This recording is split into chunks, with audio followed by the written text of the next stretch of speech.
కడపలో Rayalaseema thermal power project, విజయవాడలో thermal power project, ఇట్లాంటి ఉమ్మడి రాష్ట్రంలో సమైక్య పాలనలో సీమాంధ్ర ముఖ్యమంత్రులు చేసిండ్రు కాబట్టే తెలంగాణ రాష్ట్రం తెచ్చుకున్నాం అధ్యక్ష.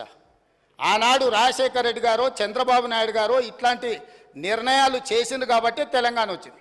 ఆనాడు ఆ చంద్రబాబు నాయుడు గారితోని మంత్రిగా అంటగాగి 16 జీవోనే వద్దు, అసలు మేధా సంపత్తి ఎక్కడున్నా వాడుకోవాలి అని చెప్పి మాట్లాడింది వాళ్ళ నాయకుడు కాదా?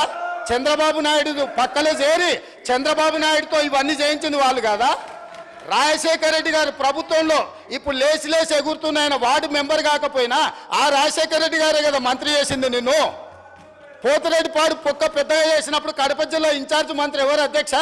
కీర్తిశేషులు నాయన నరసింహారెడ్డి టీఆర్ఎస్ మంత్రి కాదా?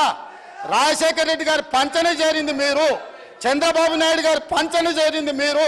ఈ తప్పిదాలకు మమ్మల్ని కాదు మీరు బాధ్యులు.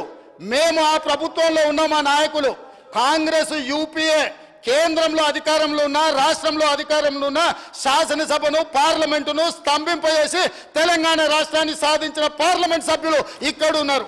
ఇది మా నిబద్ధత. మీరు పదవుల కోసము పెదవులు మూసుకొని రాజశేఖర రెడ్డి మంత్రి పదవి ఇస్తే రాజశేఖర రెడ్డి దగ్గర ఊడిగం చేసింది మీరు. చంద్రబాబు నాయుడు గారు మంత్రి పదవులు ఇస్తే చంద్రబాబు నాయుడు గారి దగ్గర ఊడిగం చేసింది మీరు. మీరా మాకొచ్చి మా చిత్తశుద్ధిని ప్రశ్నించేది?